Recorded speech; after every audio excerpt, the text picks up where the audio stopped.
या विभागातील नागरिकांना एकत्र आणून हा एक उत्सव मी प्रतिवर्षी साजरा करतो। फक्त गेल्या वर्षी आमचाच कार्यकर्ता जवळचा करता लाल्या म्हणून तो लाला यांचा अपघाती निधन झाला आणि आमचा कार्यक्रम ठरलेला होता तो गेल्या वर्षी आम्ही तो कार्यक्रम कॅन्सल केला। परंतु गेली 15 वर्षे या मैदानामध्ये याच दांड्या रास कोजागिरी उत्सवाचं निमित्त साधून आम्ही हा कार्यक्रम करतो। 111 या माझ्या मतदारसंघामध्ये आपण जर उपक्रम राबवले असं सांगायला म्हटलं तर बराच वेळ लागेलेला, परंतु काही अतिशय महत्त्वाचे उपक्रम म्हणजे तो रक्तदान शिबिर असू देत, आरोग्य शिबिर असू देत, नेत्रचिकित्सा शिबिर असू देत, हे सर्व उपक्रम मी वेळोवेळी आता तर माझ्या मध्यवर्ती कार्यालयामध्ये माझ्या शाखेमध्ये शिवसेना 111 या शाखेमध्ये आपण आधार कार्डचं जो उपक्रम आज गेले महिनाभर चालू आहे, हा महिनाभर जो कार्यक्रम चालू आहे, असे आम्ही लोकांना उपयोगी असणारे लोकांच्या गरजेचे अनेक कार्यक्रम या विभागात घेत असतो। व्हिडिओ जर्नलिस्ट योगेश मोळावडेसह कौस्तुभ दरवे, S9 न्यूज, मुंबई। आदर्श प्रतिष्ठानच्या वतीने शैक्षणिक सामाजिक क्षेत्रातील उल्लेखनीय कर्तबगारांचा सत्कार। आदर्श प्रतिष्ठान सामाजिक बांधिलकी जपत विविध उपक्रम राबवित असते। या उपक्रमांतर्गत समाजात शैक्षणिक, सामाजिक यांसारख्या विविध क्षेत्रात उल्लेखनीय कामगिरी करणाऱ्या व्यक्तींना पुरस्कार देऊन सन्मानित करण्यात आले। या कार्यक्रमास प्रमुख अतिथी म्हणून मधुकर तळवळकर, राज कांदळकर, सॅटर्डे क्लबचे सेक्रेटरी रोहित राऊळ यांच्यासह इतर मान्यवर उपस्थित होते। या कार्यक्रमांतर्गत दिवाळी अंकाचे प्रकाशनही करण्यात आले। आदर्श प्रतिष्ठानच्या पुरस्काराने गौरविण्यात आलेल्या सत्कारमूर्तींनी आपल्या प्रतिक्रिया व्यक्त करत आदर्श प्रतिष्ठानचे आभार मानले। समाजसेवक शशिकांत सावंत यांनी आपल्या कार्याविषयी माहिती देत कार्यक्रमाविषयी मनोगत व्यक्त केले। मी बरीच वर्ष समाजसेवेमध्ये आहे। मला सामाजिक, सांस्कृतिक, शैक्षणिक आणि आर्थिक क्षेत्रामध्ये मला रस आहे आणि मी प्रामाणिकपणे, निस्वार्थपणे, निष्काम भावनेने समाजसेवा करतो। स्वतःचे पैसे खर्च करून मी समाजसेवा करतो। मला लहानपणापासून समाजसेवेची आवड आहे आणि लोकांचं कल्याण कसं होईल, समाजाचं हित कसं साधता येईल आणि समाज हा चांगुलपणावर टिकला आहे। काही चांगली माणसं आहे म्हणून समाजामध्ये चांगलं कार्य करतो आणि समाजात चांगलं कसे निर्माण व्हावं ह्या इच्छेने मी प्रवृत्त होऊन आणि माझा आता हा 8वा पुरस्कार आहे। मला याच्या अगोदर साहित्य संमेलन पुरस्कार मिळाले, समाजसेवेचे पुरस्कार मिळाले आणि हा 8वा पुरस्कार आहे। त्याच्यामुळे मला अधिक कार्य करायची आता उत्साह येणार आहे, जिद्द वाढणार आहे की आपण काहीतरी समाजासाठी सामाजिक बांधिलकीतून सामाजिक ऋण म्हणून समाजासाठी आपण सेवा करायला पाहिजे, सामाजिक कार्य करायला पाहिजे। ही एक प्रेरणा आज मला या कार्यक्रमातून मिळालेली आहे। मी कार्य करतो आणि ठाण्यामध्ये मी करतो, मुंबईमध्ये भांडूप, कांजूरमार्ग, दादरला सुद्धा हॉस्पिटलमध्ये काम करतो। जिथे जिथे मला कार्यक्रमात स्कोप मिळतो तिथे ते मी कार्य करतो आणि मला आवड आहे की आपल्याला हे देशासाठी कार्य करायचे, समाजासाठी कार्य करायचे म्हणून आम्ही करतो की तिथे आपण काही अपेक्षाने करत नाही, निष्काम, प्रामाणिकपणे आणि निस्वार्थ भावनेने आम्ही करतो। डॉक्टर संतोष कामेरकर यांनी उपस्थितांना आनंदी राहण्याचे फायदे व उपाय सांगत दिवाळीच्या शुभेच्छा दिल्या। कार्यक्रमाच्या शेवटी लकी ड्रॉ काढून विजेत्यांना पुरस्कार रूपी भेट प्रदान करण्यात आली। डॉक्टर संतोष कामेरकर यांनी कार्यक्रमाविषयी माहिती दिली। अनेक वर्ष लोकांना बोलतो की नमस्कार शब्दामध्ये कार येतो आणि आपली संस्कृती पण आहे, आपण लोक नमस्कार करतो आणि त्याने उत्साह स्वतःमध्ये येत असतो। आदर्श प्रतिष्ठानच्या माध्यमातून आम्ही अनेक उपक्रम राबवत करतो। एक उपक्रम पुरस्कार वितरण आज या ठिकाणी आम्ही तो पार पाडला।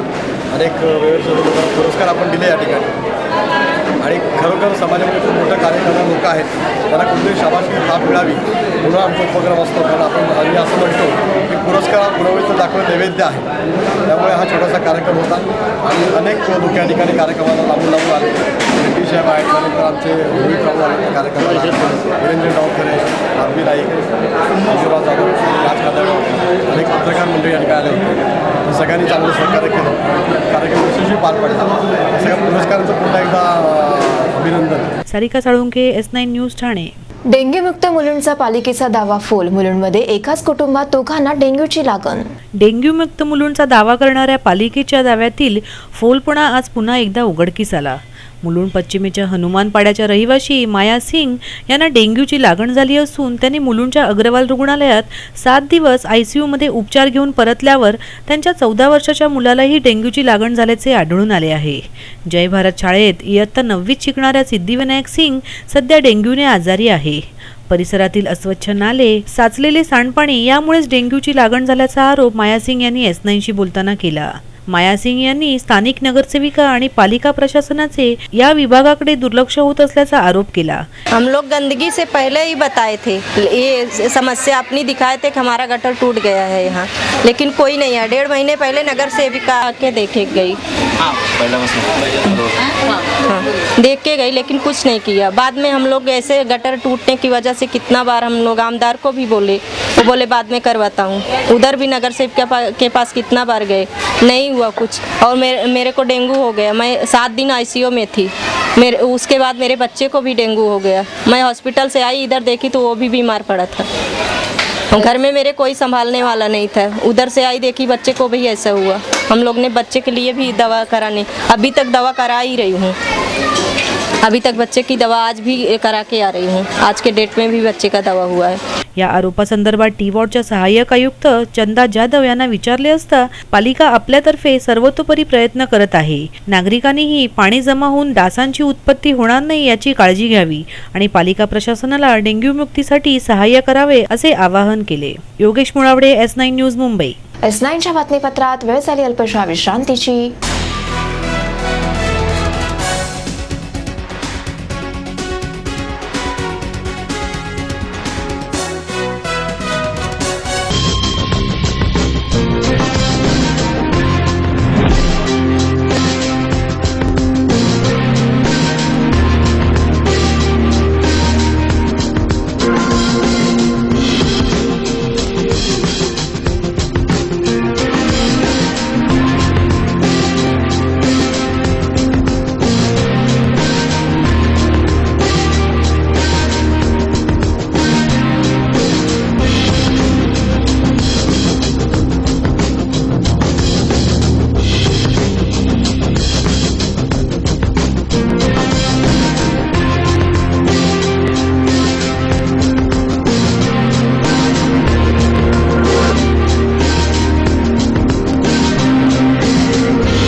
ठाणे महानगरपालिका हद्दीत घर घेताय का?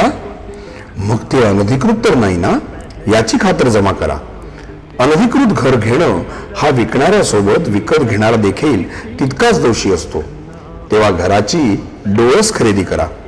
आपली कुठे फसवणूक तर होत नाही ना, यासाठी ठाणे महानगरपालिका मुख्यालयातील 4थ्या मजल्यावरील बांधकाम विभागात घराचा सर्वे नंबर, टिक्का नंबर याची खातर जमा करा। घराचं स्वप्न अवश्य करूया साकार, पण अनधिकृत घराचा नका करू कधीही विचार। अधिकृत घर म्हणजे उद्याची देखील निश्चिंती। अनधिकृत घराचे दार म्हणजे डोक्यावर कधीही तोडण्याची टांगती तलवार। जगणं तुमचं होऊ दे सुरेल गाणं, स्वच्छ सुंदर आणि अधिकृत घरांचं हसरं ठाणं।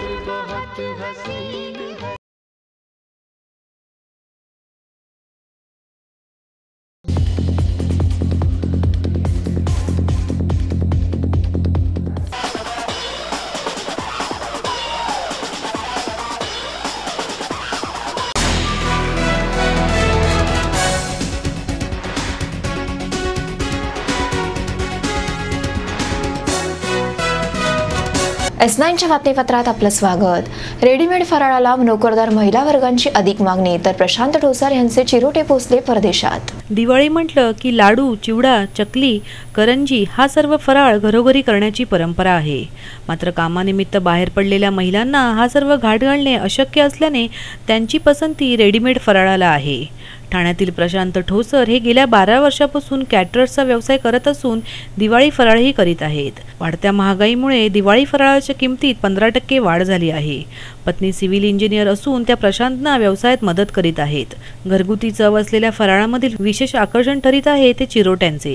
या चिरोट्यांना तब्बल 12 देशातून मोठ्या प्रमाणात मागणी आली असून आकर्षक काळजीपूर्वकपणे त्यांचे पॅकिंग केले जाते। रवा, मोतीचूर, बेसन या प्रकारातील लाडू, गोड खाऱ्या स्वरूपातील शंकरपाळ्या, चिवडा, कडबोळी, चकली असा घरच्या चवीनुसार फराळ येथे उपलब्ध असल्याची माहिती प्रशांत ठोसर यांनी दिली। सगळ्यात महत्त्वाचं म्हणजे फराळाला नेहमीप्रमाणे डिमांड आहेच, आपण जरी म्हटलं की महागाई वाढते जरी असं म्हटलं तरी लोक काही पदार्थ मागवायचे किंवा ते घ्यायचे आणि खायचं थांबवत नाहीत. हा एक महत्त्वाचा भाग. त्यामुळे खरेदी ही कोणत्याही परिस्थितीत चालूच राहते. किती किमती वाढल्या आणि जसं दरवर्षीप्रमाणे यावर्षी एक 15% वाढ जी अपेक्षित आहे आणि ती झालेली आहे, तर त्यानुसार देखील जे ग्राहक आहेत त्यांची मागणीही तेवढीच जोरदार आहे.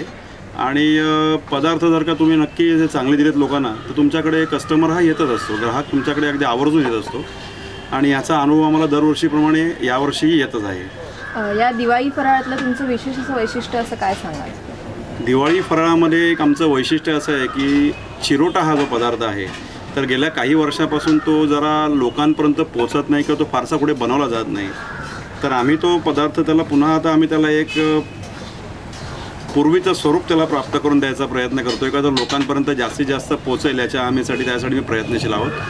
मुळात हा चिरोटा आम्ही बनवायला लागल्यापासून त्याला एवढी मागणी आहे की जवळजवळ तो 12 देशांमध्ये आमचा चिरोटा गेलेला आहे आणि त्यासाठी आम्ही एका विशिष्ट प्रकारच्या बॉक्सची निर्मिती केलेली आहे जेणेकरून प्रत्येक चिरोटा हा कोणत्याही प्रकारे न तुटता अतिशय सुरक्षितपणे हा परदेशी जाऊ शकतो. हल्ली लोक हेल्थ कॉन्शियस झाल्याने ते किमतीकडे न पाहता क्वालिटीकडे विशेष लक्ष देतात. तर महिलांनी या रेडीमेड फराळामुळे दिवाळी सणातील कामाच्या ताणासह चवीनुसार फराळ मिळाल्याने सुटकेचा निश्वास सोडला आहे. मी पण सर्व्हिस वगैरे करते.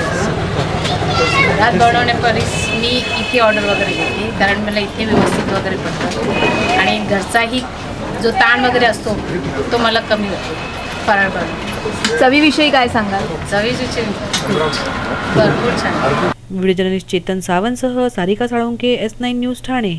मुलुंडमध्ये भाजपा नगरसेविका भावना जोबनपुत्रा आणि हेतल जोबनपुत्रा यांच्यातर्फे गरजूंना धान्य वाटप. ओम साई सिद्धिविनायक आणि जेडल ग्रुपच्या संयुक्त विद्यमाने मुलुंड पश्चिमेला NS रोड येथे BJP कार्यालयासमोर धान्य वाटप कार्यक्रमाचे आयोजन करण्यात आले होते. भारतीय जनता पार्टीच्या नगरसेविका भावना जोबनपुत्रा यांनी या कार्यक्रमाची सुरुवात केली. या प्रसंगी सुमारे 400 ते 450 गरजू नागरिकांना 14 प्रकारच्या अन्नधान्याचे वाटप करण्यात आले. या कार्यक्रमाबद्दल अधिक माहिती हेतल जोबनपुत्रा यांनी S9शी बोलताना दिली. आमच्या एक फाउंडेशन आहे ओम साई सिद्धिविनायक म्हणून, तिला 5 वर्ष पूर्ण झाले आहे. हे 6वा वर्ष आहे. आम्ही 450 जरुरियातमंद लोक आमच्याकडे येते मदत घ्यायला आणि आम्ही त्यांना मंथली काही पण आमच्याकडून काही पण त्यांना व्यवस्था करून देते, घराची उपयोगी वानगी वगैरे. आता दिवाळी आहे म्हणून आम्ही त्यांना 14 आयटम दिलेली आहे यावेळी.